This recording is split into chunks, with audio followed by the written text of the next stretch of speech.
Hello and welcome to Interpreting India. I'm Srinath Raghavan, and this is a podcast presented by Carnegie India. Every 2 weeks, we bring to you voices from India and around the world as we unpack the role of technology, the economy, and foreign policy in shaping India's relationship with the world. In the light of the recent coronavirus outbreak, we are now recording and producing episodes of Interpreting India remotely.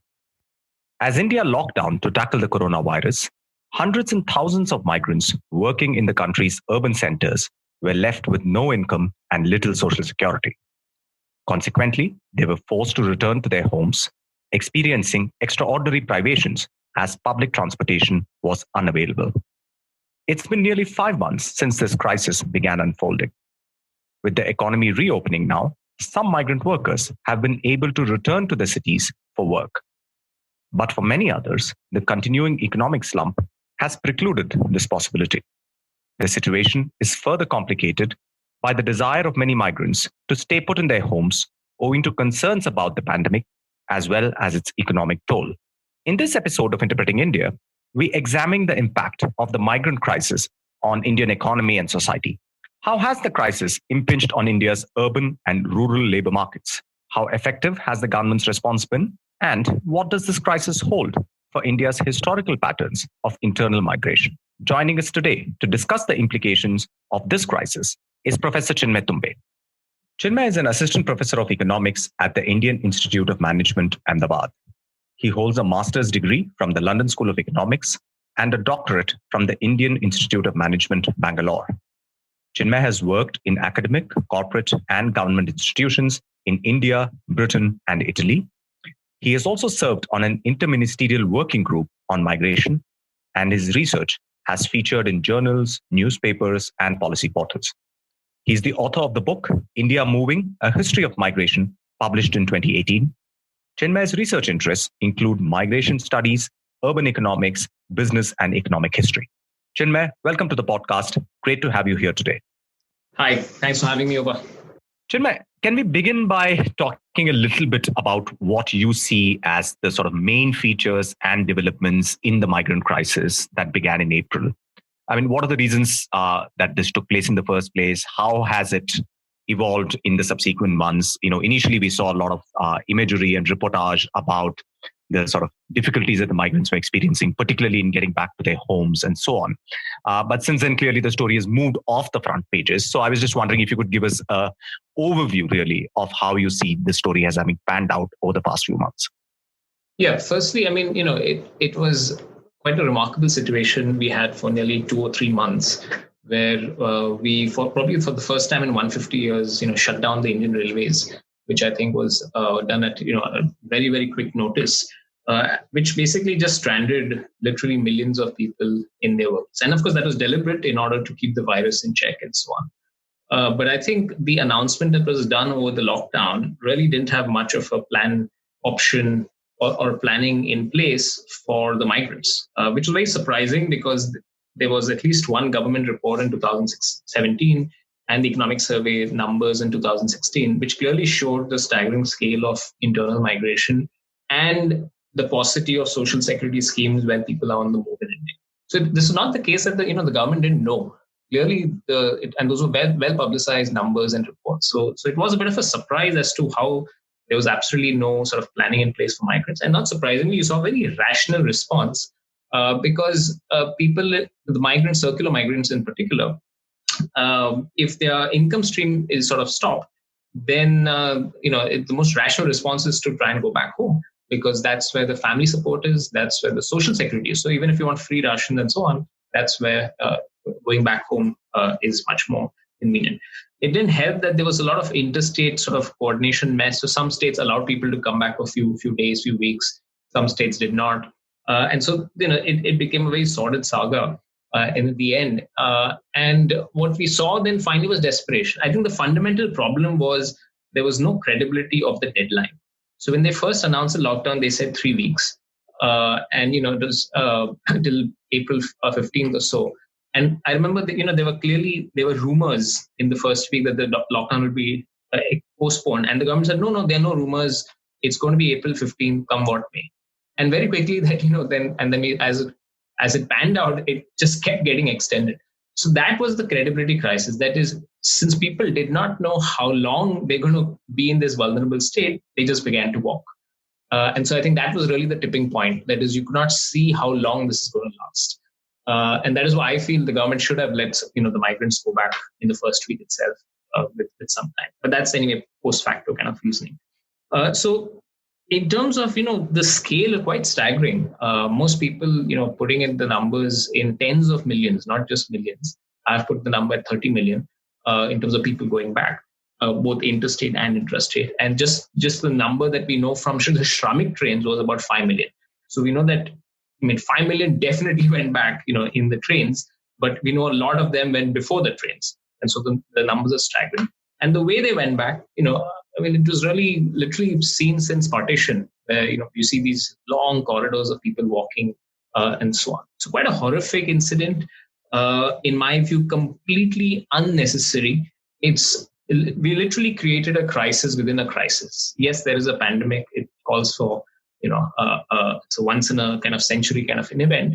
But I don't think too many countries of the world, had a migration crisis. And I believe this happened because whatever the merits or demerits of a strict lockdown that we did eventually on March 24th, not giving the option for migrant workers to go back, I think was a big mistake. And then once you've taken the decision of containing people in the place they're supposed to be, not having a clear communication on what kind of benefits you're going to give was the second blunder. And so, eventually, of course, what happened was that migrants went back in the month of May when the infection rates were much higher. So it kind of did not really, the original purpose of not letting migrants go back was that they'll spread the disease. But as it turned out, they were allowed to go back 2 months later when the infection rates were high. So, again, it didn't really make sense in terms of what the government was thinking. The only sort of rational way one could defend those policies was that maybe rural areas were simply not prepared for a quick influx of infected people back home. And so those 2 months gave them a time to, ramp up facilities and so on. Maybe there's some merit in that argument. But I do think that the government sort of overestimated the infection rate in March. Now, on hindsight, clearly were flawed. Right. Chinmay, the comparison that you made to partition and the kind of, flow of people that we saw then, in some ways is a very striking comparison. But it also seems to me that on this occasion, unlike, say, what happened at the time of partition, where the movement of people was actually geographically quite localized, if you look at it, right? Obviously the scale and the convulsions were phenomenal, but, the movement was actually in many ways geographically fairly localized, whereas what we saw here was at a more or less a very large kind of peninsular and North Indian scale, right? And it seems to me that the crisis is really, in a way, put the spotlight on, in terms of showing us how the economy is constituted, which is how these patterns of migration are in some ways so central to the way that our economy functions. As you quite rightly say, some of these data have been known.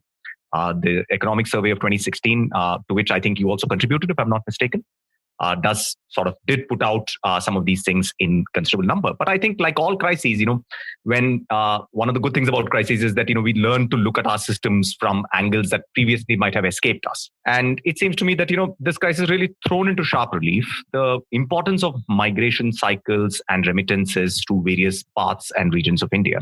So I'm just wondering, what has been the impact in terms of, economic impact, particularly on those regions which are sending outward migrants and receiving remittances, and the reversal of this phenomenon in such a sudden and sharp way? Yeah, it's been quite tremendous. It's hard to give an exact number, but the remittance economy of India, the internal remittance economy of India, runs in tens of billions of dollars in equivalent terms.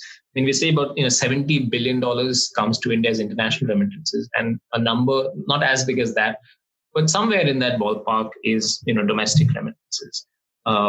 And what we basically seen is a complete shutdown of those remittances now for literally 4 months. So it has a huge impact. It has a huge impact on rural economies sustained by remittances. Kerala in terms of international remittances, but mainly we're talking of coastal Orissa, we're talking of eastern UP, we're talking of Bihar, we're talking of parts of Madhya Pradesh, we're talking of large parts of Rajasthan, large parts of Uttarakhand. It's complete remittance hill economy. So the remittance economy of India, I've estimated it affects about 20% of households in rural India. So 1 in 5 households in rural India has been really affected by just this complete sort of switching off the tap of remittances.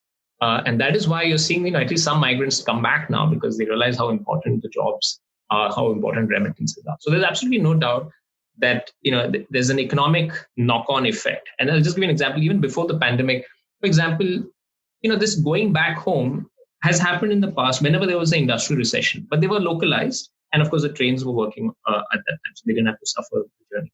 So, for example, in Surat, Surat is completely linked to, a huge part of it is a diamond industry. A huge part of it is the synthetic textile industry. And so whenever there was a recession, people would just go back home because there's no work available. So it's a classic response of migrants to go back home. And whenever the Surat's economy would be hit, you would find a knock-on effect in Ganjam, in coastal Orissa, which sends a lot of people to Surat. You would find an impact on Bhavnagar and Bareilly districts in Gujarat, which send people to Surat.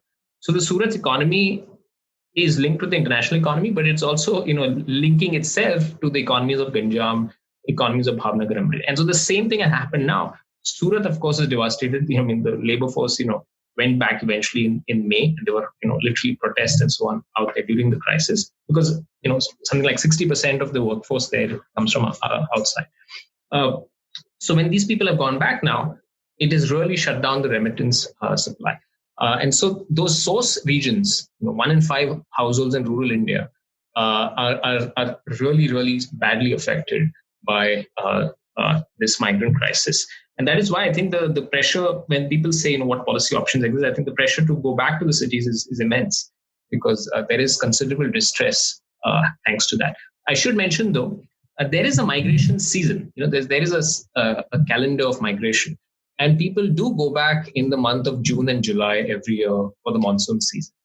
So in that sense, like the construction industry, it goes in a small standstill during June and July every year because of the monsoon. And labor also goes back. And after the monsoon, when they finish the sowing and so on, they come back. So there is a seasonality to the large circular migration that we're seeing. What is different this year is that people have gone back a month or two earlier. And, they might come back on time or they might come back a bit later. So it's disrupted that migration calendar. And that's why the economies of the month of May, when unlock started, there's literally no labor, which was unexpected. In June and July, the construction industry anyway anticipates a shortage of labor because anyway people go back. But I think April and May was, completely unanticipated. So huge knock-on effect in the source region. Right. And clearly, the economy is slowly coming back into activity. But, various sectors are going to take, different timescales by which they may even come back to anything approximating the sort of pre-lockdown kind of levels of activity, right? And it's not even clear what the impact of this prolonged period of economic lockdown will have on the sustainability of many of these businesses and even perhaps of industries, right? I mean, things like construction industry seem to be in pretty deep water.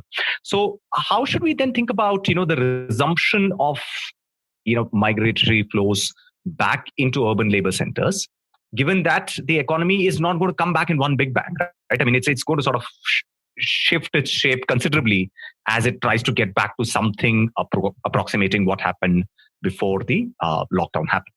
Yeah, I think right now the economy is still operating. I mean, at the peak, we're saying about 15 to 20% of the urban workforce just emptied out. And that's clearly not resumed at full capacity right now because a lot of people are still back home. I think what you said is really right, that it's not that the economy will just go back on full swing and there's just a lot of bankruptcies, a lot of firm closures which will happen. So the migrant, when in the coming months, migrants will come back in my view, but there will be fewer opportunities now in urban areas. So it's going to be, there will be some guys. I think the way it will pan out is through these social networks that the migrants come with. So there is one migrant stream which is extremely contractor based. Now that's interesting because a lot of them have lost faith in contractors because the contractors just completely abandoned them during the crisis. So that's also an interesting thing. What happens to the contractor in the construction industry? But the bulk of the workforce, the whole sort of Swiggy economy or the drivers, the plumbers, this whole informal economy, they are not really coming through contractors. They are coming through family, friend networks.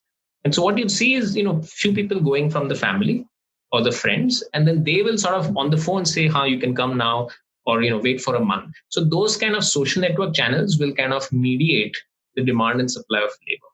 In the construction industry, wherever the demand is needed, in fact, I would say this is a great time to be labor, because what you're seeing is this huge incentivization or literally pampering of labor to get them back.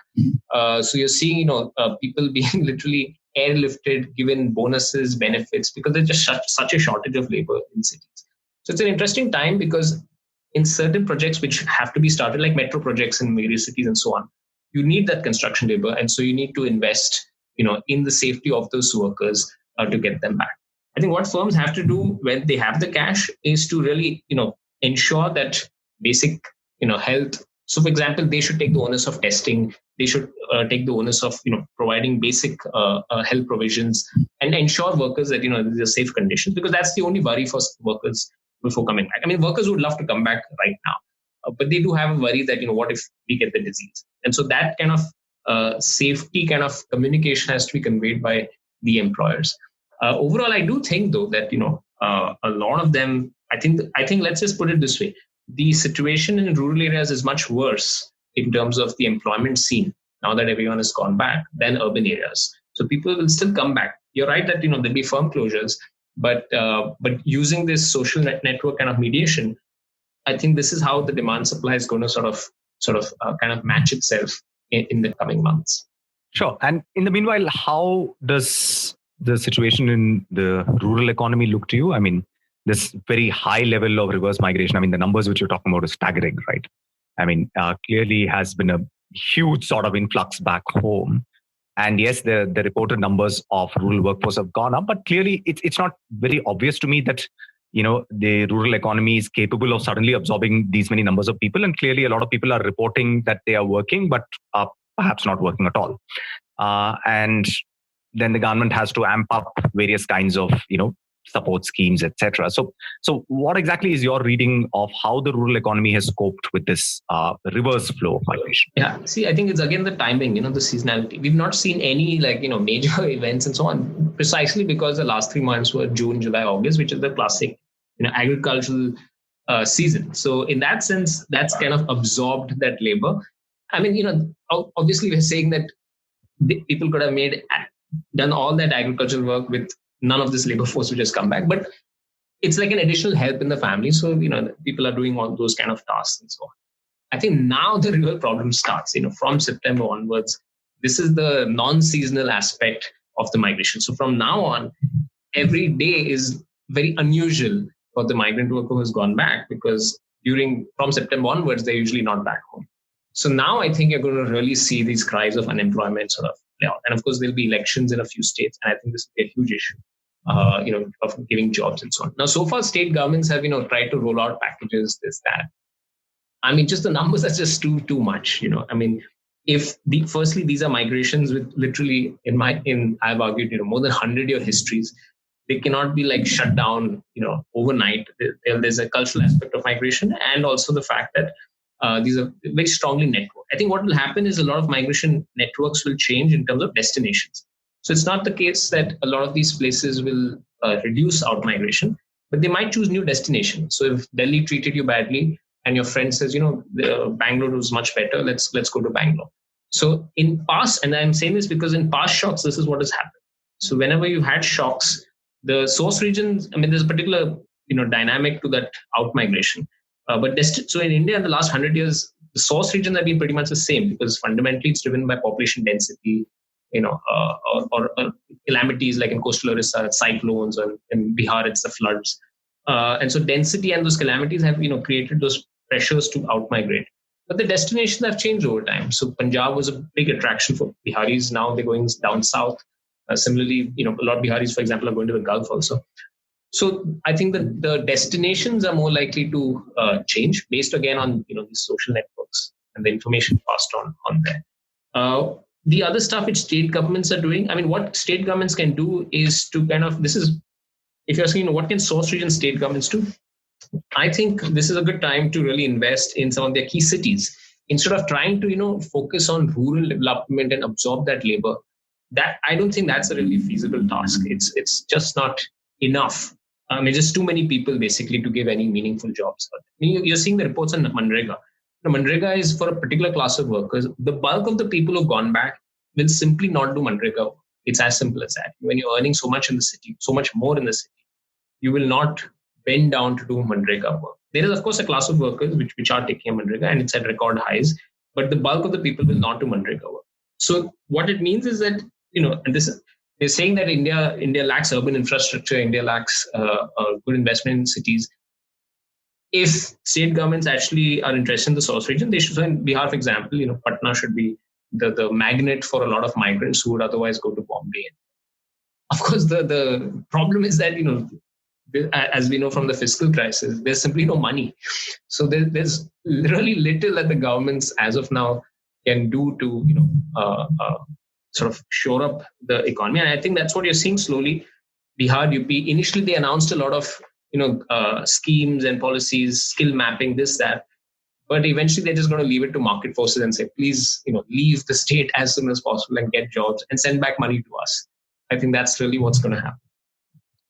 Yeah, no, I think that's an important point, because at this point of time, the states are in a fiscally much worse situation than the central government is. So it's going to be difficult for them to pick up the slack, so to speak. But you also make a very important point about, what kind of overall patterns of economic development should we think about? And that's a question I want to come back to towards the very end. But it strikes me that one of the other sort of aspects of our existence that this crisis has sensitized us to is the almost abject failure of social security schemes. We have things like the Interstate Migrant Workmen Act, somewhat inappropriately named for our times, but which is supposed to be protecting the rights of migrant workers. But it's very clear that none of these have really paid off in the face of such a big crisis. And I'm just wondering, what do you think the government is trying to do in order to promote the resumption of economic activity? Are there more things that they can do? I've heard some kind of talk of, the government perhaps bringing in something like an urban equivalent of an Employment Guarantee Act. So do you think that's going to help? I'll be very curious to know how. I know there's a lot of efforts towards doing this, or at least think tanks are now coming up with proposals and so on. I think historically it was never there because it's very tough. It's really tough to think of government program in cities. And then when all state governments are so hostile to migrants, when you provide an urban, there's a serious issue here of who are you giving the jobs to, because it's going to attract more migrants. And then when states are passing these anti-migrant kind of policies, it's not an easy thing to sell politically. You might say you're giving jobs, but it's also going to create this hostility towards migrants. So maybe some people will find phenomenal ways of implementing, but I'm very skeptical of that route. I think if you look at what urban governments can do, I would imagine it to, provide the basic facilities to have safe operations and allow migrants to come back and get. That's the least one can do at this time. So beyond that, there's little. I think in terms of policies, the big policies is one nation, one ration card policy in terms of social sector. Now, if you mentioned the Interstate Migrant Workmen Act of the 1970s, unfortunately, that anyway covers a very small fraction of the overall migrant workforce. It's because, again, that's based on this contractor-based migrations that registration should happen and so on. But the bulk of the migration doesn't cover or is not covered under the Interstate Migration Workmen Act. So I see there's a new proposal by the Labour Department at the central government, trying to do something for migrants, and I think that's in the right direction. But the big potential game changer could be this one nation, one ration. And I think I'm more inclined towards that rather than, firms doing anything. So the government chipping in. And what that would do is basically, right now your social security is tied to where you're born. Or max, some states have intrastate. So you go from, say, Jalgaon in Maharashtra to Mumbai, same state, you can access ration and everything in Mumbai. But interstate has never been there. And so that has started on the pilot basis, but there must be teething, problems with that.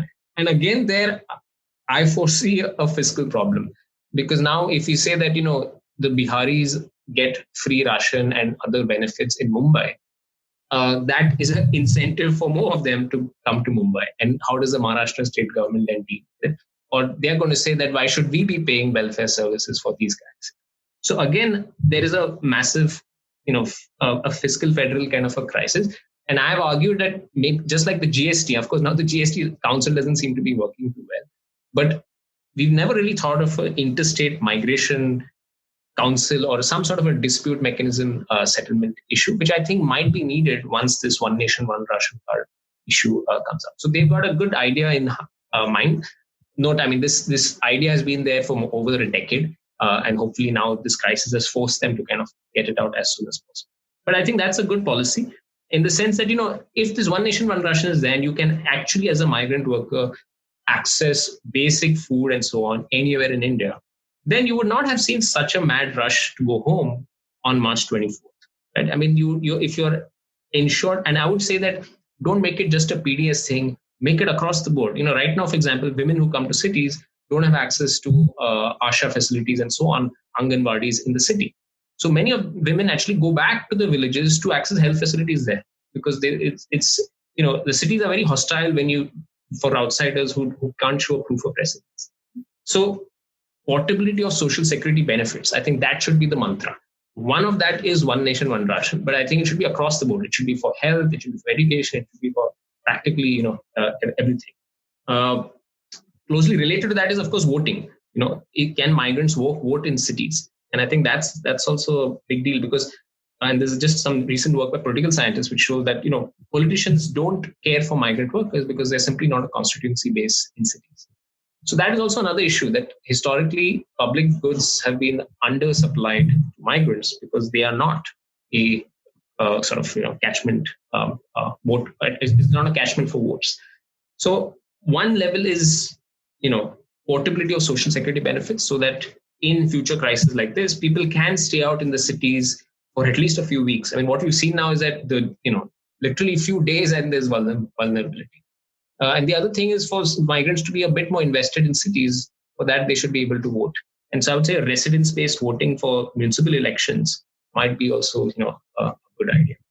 Yeah, sure. Though I can see why that might be politically quite controversial, right? I mean, because as you're saying, it's ironic, right? At one level, migrants don't matter in politics, but they only matter to the extent that they can be cast as the other or demonized.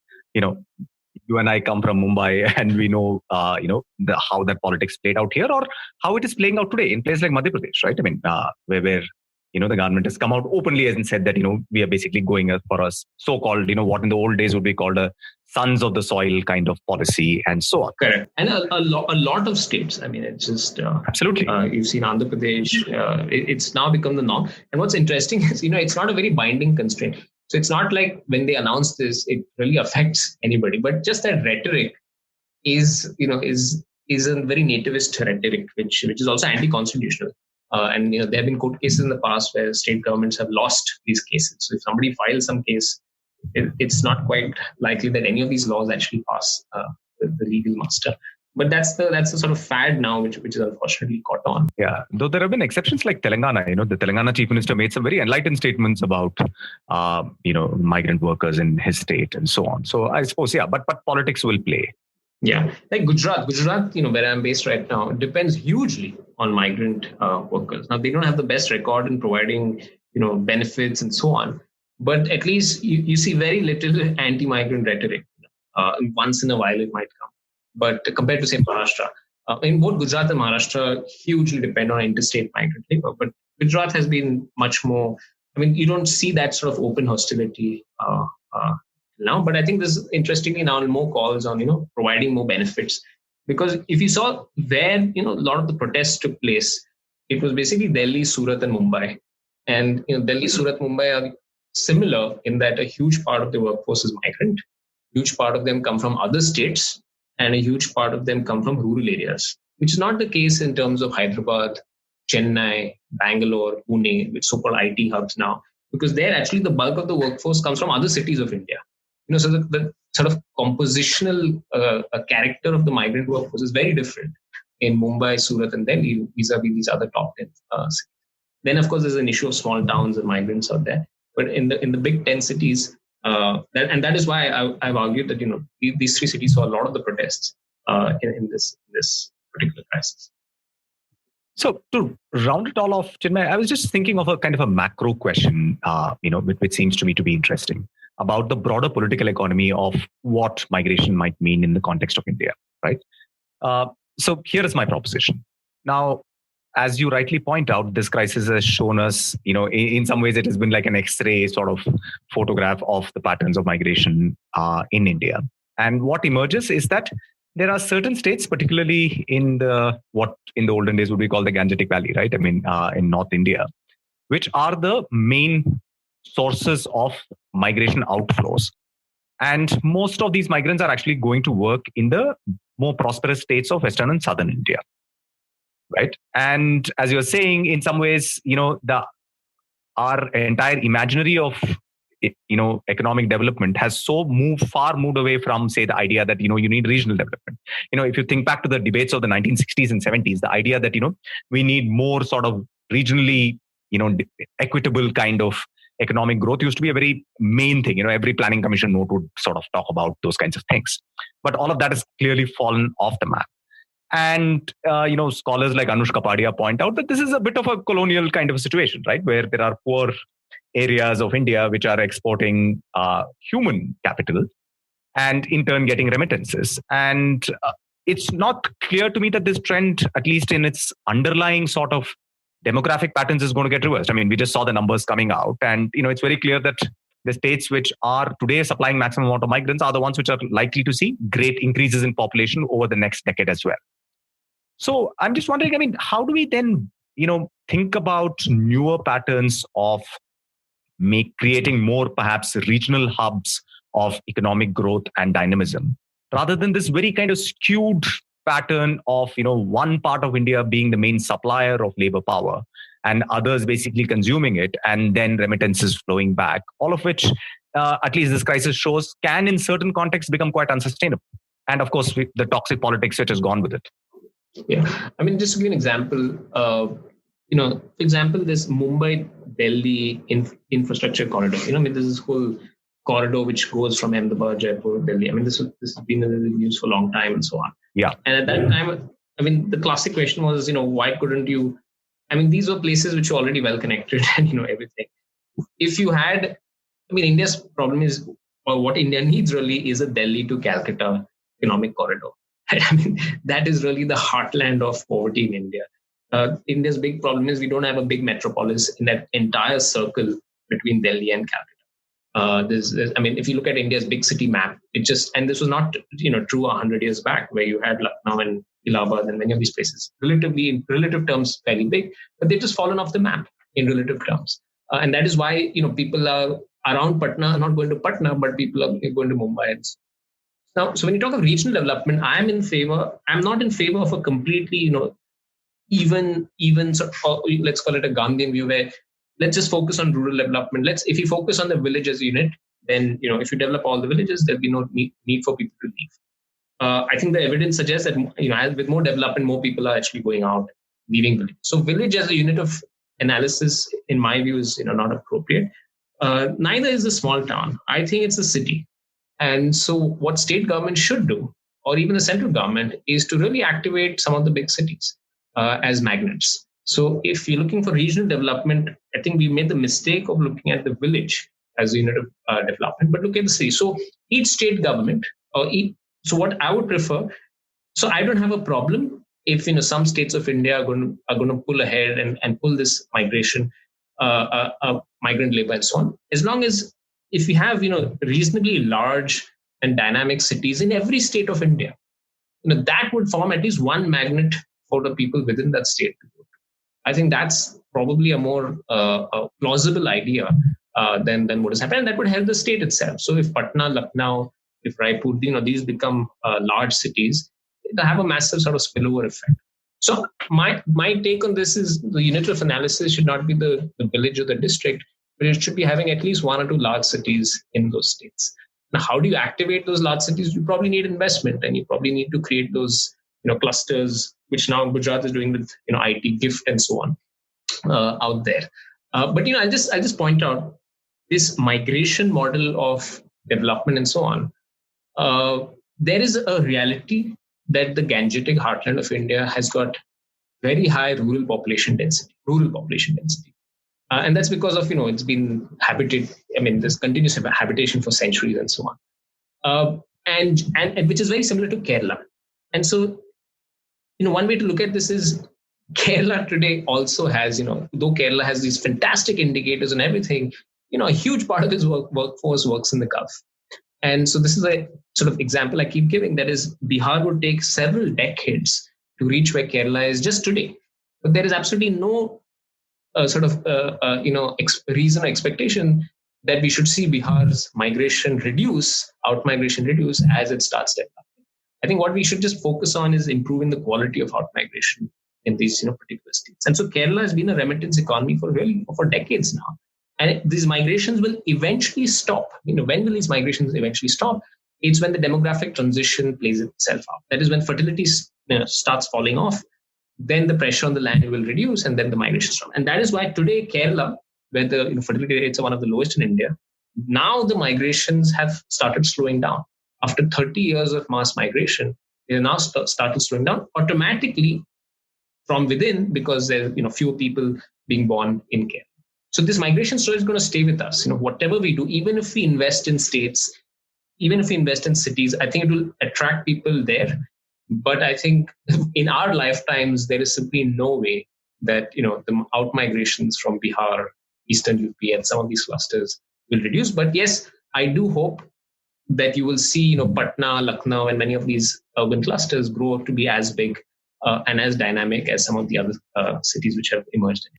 Chinmay, it was great to chat with you. Thanks so much for joining us today.